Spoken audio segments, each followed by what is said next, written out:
नमस्कार, बहुत स्वागत है आपका ओंकार न्यूज में। मैं हूं आपके साथ ज्योति यादव। तो बुलेटिन की शुरुआत करेंगे इस वक्त की खास खबर के साथ। जम्मू कश्मीर के पूर्व मुख्यमंत्री और नेशनल कॉन्फ्रेंस के उपाध्यक्ष अब्दुल ने राज्य में चुनाव न करवाने पर चुनाव आयोग पर सवाल उठाए हैं। अब्दुल्ला ने मंगलवार को कहा कि चुनाव हमारा अधिकार है, आयोग इसका जवाब देना चाहिए। अगर वे जम्मू कश्मीर के लोगों के अधिकार छीनना चाहते हैं और इससे उन्हें संतुष्टि मिलती है तो करें। उमर ने यह भी कहा कि हमारी भी सेल्फ रिस्पेक्ट है और हम चुनाव कराने के लिए किसी से भीख नहीं मांगेंगे। हमारा भी स्वाभिमान है, हम भूखे नंगे नहीं हैं जो उनके आगे घुटने टेके। और चुनाव आयोग को जवाब देना चाहिए, हम उनसे सुनना चाहते हैं। तो जम्मू कश्मीर के लोग चुनाव चाहते हैं, ऐसा उमर अब्दुल्ला ने कहा है। चुनाव हमारा हक है, लेकिन इसको चुनाव आयोग नहीं करवाना चाहती है, ऐसा उमर अब्दुल्ला ने आरोप लगाया है। साथ ही साथ राज्य में चुनाव न करवाने पर चुनाव आयोग पर सवाल उठाए हैं। अब्दुल्ला ने मंगलवार को कहा कि चुनाव हमारा अधिकार है, आयोग को इसका जवाब देना चाहिए। अगर वे जम्मू कश्मीर के लोगों के अधिकार छीनना चाहते हैं और इससे उन्हें संतुष्टि मिलती है तो करें। उमर ने यह भी कहा कि हमारी भी सेल्फ रिस्पेक्ट है, हम चुनाव कराने के लिए किसी से भीख नहीं मांगेंगे, हमारा भी स्वाभिमान है, हम भूखे नंगे नहीं हैं जो उनके आगे घुटने टेके। चुनाव आयोग को जवाब देना चाहिए कि हम उनसे सुनना चाहते हैं।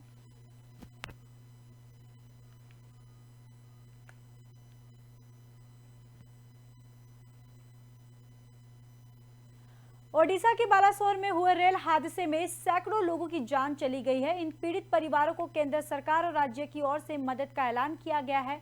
इसके अलावा पश्चिम बंगाल की मुख्यमंत्री ममता बनर्जी की पार्टी टीएमसी ने भी बंगाल से ताल्लुक रखने वाले मृतकों के परिजनों की मदद का ऐलान किया था। ऐसे में पश्चिम बंगाल बीजेपी प्रदेश अध्यक्ष सुकांत मजूमदार का दावा किया है कि बंगाल के एक मंत्री ने मृतक के परिवार को 2 लाख रुपए अनुग्रह राशि दी है। सुकांत मजूमदार का दावा है कि 2000 रुपए के नोटों में आर्थिक मदद की गई थी। वह यह भी सवाल उठाते हैं कि इन पैसों का स्रोत क्या है। उन्होंने एक वीडियो ट्वीट में कहा कि जिसमें देखा जा सकता है कि 2 महिलाएं चटाई पर बैठी और एक महिला कुर्सी पर बैठी हैं। 3 महिलाएं 2000 रुपए के नोट का डबल बंडल पकड़े हुए हैं। बीजेपी नेता सुकांत मजूमदार इस वीडियो को ट्वीट करते हुए सवाल उठाते हुए क्या कहा है, काले धन को सफेद करने का टीएमसी का ये तरीका है। तो काले धन को खत्म करने का आरोप लगाया है बीजेपी ने टीएमसी पे। साथ ही साथ पीड़ितों के लिए 2000 रुपए के नोट बांटे गए हैं टीएमसी की ओर से। दरअसल ओडिशा के बालासोर में हुए रेल हादसे में सैकड़ों की जान चली गई और इन पीड़ित परिवारों को केंद्र सरकार और राज्य की ओर से मदद का ऐलान किया गया है। इसके अलावा पश्चिम बंगाल मुख्यमंत्री ममता बनर्जी की पार्टी टीएमसी ने भी बंगाल से ताल्लुक रखने वाले मृतकों के परिजनों की मदद का ऐलान किया था। ऐसे में पश्चिम बंगाल बीजेपी प्रदेश अध्यक्ष सुकांत मजूमदार का दावा है कि बंगाल के एक मंत्री ने मृतक के परिवारों को 2 लाख रुपए की अनुग्रह राशि दी है। और सुकांत मजूमदार का यह भी दावा है कि 2000 रुपए के नोटों में आर्थिक मदद की गई थी। वह यह भी सवाल उठाते हैं कि इन पैसों का स्रोत क्या है। उन्होंने एक वीडियो ट्वीट में कहा जिसमें देखा जा सकता है कि 2 महिलाएं चटाई पर बैठी हुई हैं, एक महिला कुर्सी पर बैठी है, 3 महिलाएं 2000 रुपए के नोट का बंडल पकड़े हुए हैं।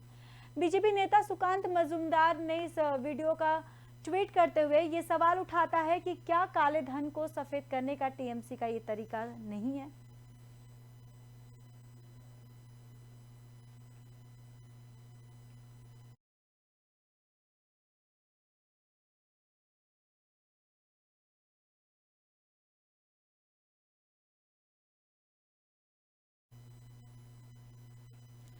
चलिए बढ़ते हैं अगली खबर की ओर। लोजपा रामविलास पासवान गुट ने बिहार में विकास के नाम पर हो रही लूट के लिए नीतीश सरकार को जिम्मेदार ठहराया और सीबीआई जांच की मांग की है। पार्टी के प्रदेश महासचिव राजेंद्र पासवान ने मोकामा में मीडिया से बातचीत की।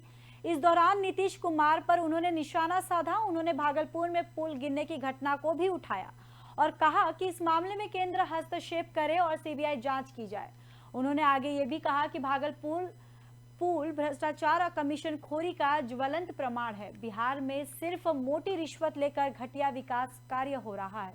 हर तरफ लूट मची हुई है और मुख्यमंत्री तमाशाबीन बने हुए हैं। लोजपा नेता ने पुल ध्वस्त होने पर केंद्र सरकार से हस्तक्षेप करने और सीबीआई जांच की मांग करते हुए दोषियों पर कठोर कार्रवाई की आवाज भी बुलंद की है।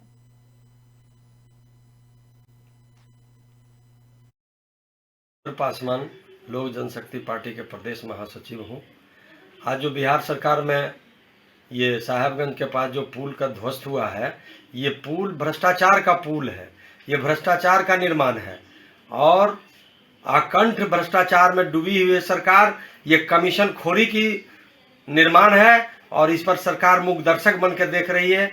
यहाँ की जो पदाधिकारी हैं, ऑफिसर हैं, इंजीनियर हैं, सब कमीशन लेती है और सरकार जब मूक दर्शन बनकर बैठी हुई है, अकंठ डूबी हुई है। ये भ्रष्टाचार का नाम है। ऐसा पुल गिरता है, लगता है कि बालू का बना हुआ भरभरा कर गिर गया। एक घर का आदमी बीम बनाता है, वो जैसा सदियों बना रहता है, लेकिन ये सारी जनता देख लिया कि किस तरह से भरभरा कर गिर रही है। ये अकंठ डूबी हुई है। ये जनता अच्छी तरह से देख ली है कि किस तरह से निर्माण हो रहा है और इसकी सीबीआई से जांच होनी चाहिए। मैं भारत सरकार से रिक्वेस्ट करता हूं कि इसकी जांच हो, जांच गुणवत्ता की नहीं, कहां कहां घोटाला हुआ है, किस तरह से घोटाला हुआ है, कौन कौन व्यक्ति पैसा लिया है, किस तरह से बनाया गया है, सीबीआई से यही उजागर होगा। इसलिए मैं भारत सरकार से मांग करता हूं कि इसकी सीबीआई से जांच की जाए और दूध का दूध, पानी का पानी। चलिए अब बात सहरसा की कर लेते हैं, जहां पर पहली बार होने वाली नगर निकाय चुनाव को लेकर अब मात्र कुछ दिन बाकी रह गए हैं। नगर निगम में अपनी जगह बनाने के लिए प्रत्याशी जनता के बीच जा रहे हैं। बताते चले कि तीसरे चरण का 9 जून को मतदान होना है। इस दौरान मेयर और डिप्टी मेयर पद के लिए सीधे जनता चुनाव करेगी। मतदाता मतदान केंद्र पर एक साथ ईवीएम के माध्यम से 3 पदों के लिए मतदान करेंगे और इसके लिए प्रशासन ने भी तैयारियां तेज कर दी हैं। वहीं मतदान केंद्र पर 3 अलग अलग रंगों के वोटिंग कंपार्टमेंट बनाए गए हैं। इनमें पीला वोटिंग कंपार्टमेंट मेयर पद के लिए, नीला वोटिंग कंपार्टमेंट डिप्टी मेयर पद के लिए और उजला वोटिंग कंपार्टमेंट वार्ड पार्षद पद के लिए बनाया गया है। सहरसा नगर निगम के कुल 46 वार्ड में कुल 1,71,572 वोट में 81,570 महिला और 89,994 पुरुष प्रत्याशियों के भाग्य का फैसला करेंगे। बताते चले कि अभी तक आदर्श आचार संहिता उल्लंघन पर अब तक 8 प्रत्याशियों पर मामला भी दर्ज हो चुका है और 2 मेयर, 2 उप मेयर और 1 वार्ड पार्षद के विरुद्ध सदर थाना में प्राथमिक दर्ज कराई गई है। निकाय चुनाव में अब तक 5 मेयर, 2 उप मेयर और 1 वार्ड पार्षद सहित 8 प्रत्याशियों पर रिपोर्ट दर्ज हो चुकी है।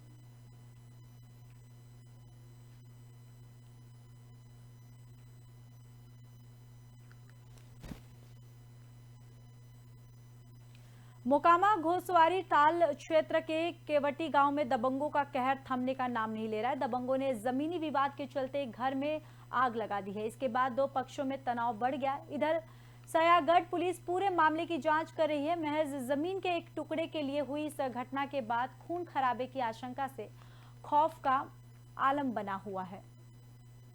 तो दबंगों की दबंगई थमने का नाम नहीं ले रही है। आपको बताते चले कि दबंगों ने जमीन विवाद के चलते घर में आग लगा दी और इसके बाद 2 पक्षों में तनाव बढ़ गया। इधर सयागढ़ पुलिस पूरे मामले की जांच कर रही है। महज जमीन के एक टुकड़े के लिए हुई इस घटना के बाद खून खराबे की आशंका से खौफ का आलम बना हुआ है।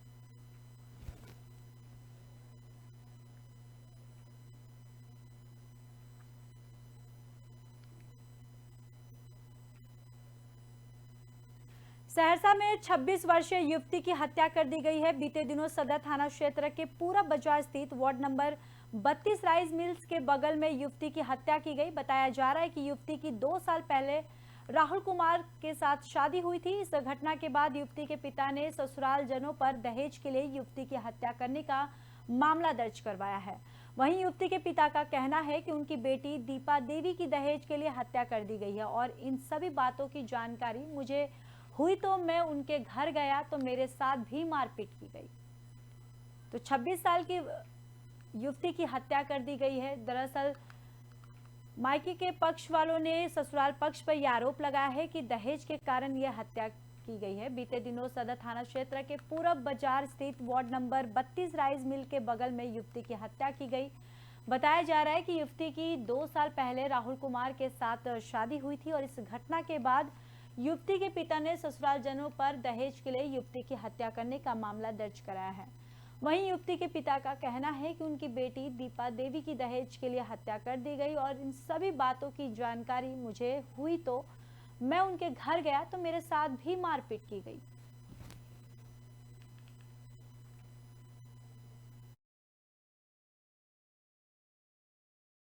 आवेदन देने आया, क्या है मामला? क्या मेरे बेटी को जो मार दिया गया है उसमें एक अभियुक्त को राहुल गुप्ता को पकड़ा गया। 3 से 4 दिन हो गया, अभी तक उसको जेल नहीं भेजा है। हमने उच्च अधिकारी को, बड़े अधिकारी को, हमने सबके यहाँ दरखास्त दिए हैं कि हमको उचित इंसाफ मिले। आवेदन देने आया, क्या है मामला? क्या मेरे बेटी को जो मार दिया गया है उसमें एक अभियुक्त को राहुल गुप्ता को पकड़ा गया। 3 से 4 दिन हो गया, अभी तक उसको जेल नहीं भेजा है। हमने उच्च अधिकारी को, बड़े अधिकारी को, हमने सबके यहाँ दरखास्त दिए हैं कि हमको उचित इंसाफ मिले। वहीं सिवान गोलियों की तरताहाट से गूंज उठा। मैरवा थाना क्षेत्र के उपाध्यक्ष छापर में बेखौफ अपराधियों ने एक युवक को गोली मार दी। गोली लगने से युवक घायल हो गया, जिसका इलाज चल रहा है। वहीं घायल की पहचान हरेंद्र प्रसाद के रूप में की गई है, जो मैरवा में अपना दुकान चलाते हैं। हरेंद्र दुकान बंद कर जा रहे थे, उसी दौरान बेखौफ अपराधियों ने गोली चलाई। बताते चले कि सिवान में इन दिनों अपराध का ग्राफ काफी बढ़ गया है। लगातार लूट, हत्या जैसी घटनाएं हो रही हैं। वहीं पुलिस प्रशासन से सिवान के चर्चित समाज सेवी से वीआईपी पार्टी के जिला अध्यक्ष श्रीनिवास यादव ने अपराधियों की चिन्हित कर गिरफ्तारी की मांग भी की है। तो सिवान में अपराधियों के हौसले बुलंद नजर आ रहे हैं। दरअसल आपको बताते चले कि अपराधियों ने एक युवक को गोली मार दी है। वहीं गोली लगने से युवक घायल हो गया, जिसका इलाज चल रहा है। घायल की पहचान हरेंद्र प्रसाद के रूप में की गई है, जो मैरवा में अपना दुकान चलाते हैं और हरेंद्र दुकान बंद करके जा रहे थे। उसी दौरान बेखौफ अपराधियों ने गोली चलाई। बताते चले कि सिवान में इन दिनों अपराध का ग्राफ काफी बढ़ गया है और लगातार लूट, हत्या जैसी घटनाएं हो रही हैं। देखिए, मैरवा थाना क्षेत्र के उपाध्यक्ष छपरा गांव के हरेंद्र कुशवाहा नाम के व्यक्ति मैरवा में इलेक्ट्रिक की दुकान करते हैं, दुकान चलाने का काम करते हैं। उसी दरमियान में दुकान बंद करके जा रहे थे अपने घर और किराना की दुकान पर सामान ले रहे थे। जहां प्रदूषण जांच केंद्र है, वहीं स्थान है श्रीनगर के समीप में। वहां पर 2 अपाची से अपराधी है अंधाधुंध फायरिंग करने लगे, जिसके शरीर में 2 गोली लगा। एक गोली आउट हुई है, ये गोली भीतर फंसा हुआ है। वैसी स्थिति में मैरवा से रेफर होकर सिवान या सिवान से रेफर करके चिंताजनक की स्थिति। बढ़ते अगली खबर की ओर। पलवल की डिटेक्टिव स्टाफ पुलिस के हाथ बड़ी सफलता लगी है। दरअसल पुलिस ने कुंडली मानेसर एक्सप्रेसवे से एक कैंटर को पकड़ा है, जिसमें 1050 पेटी इंग्लिश शराब बरामद हुई है, जिसकी कीमत 70 लाख रुपए आंकी गई है। बताया जा रहा है कि जाप के अमृतसर में कैंटर में भरकर छत्तीसगढ़ में तस्करी के लिए लाई जा रही थी।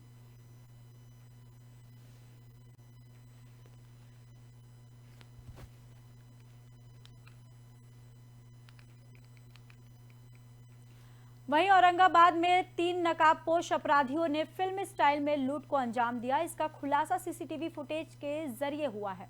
बताते चले कि मंगलवार को दोपहर शहर के सत्येंद्र नगर मोहल्ला स्थित मां दुर्गा ज्वेलर्स दुकान में 3 नकाबपोश लुटेरों ने पिस्टल के दम पर लगभग 40 लाख के जेवर और नगद लूटकर फरार हो गए।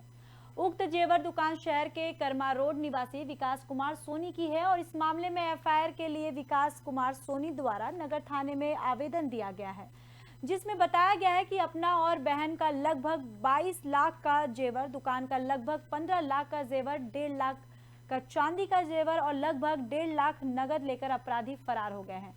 वहीं एसडीपीओ स्वीटी शेरावत ने बताया कि लूट की घटना के उद्भेदन के लिए स्पेशल एसआईटी टीम की गठित की गई है।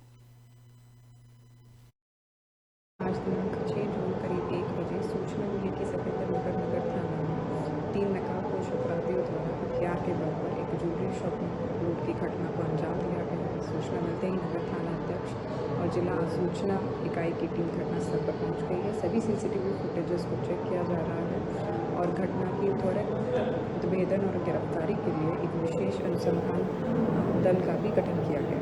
आज दिनांक 6 फिलहाल इस बुलेटिन में मेरे साथ बस इतना ही। बाकी देश और दुनिया की खबरों के लिए देखते रहिए ओंकार न्यूज।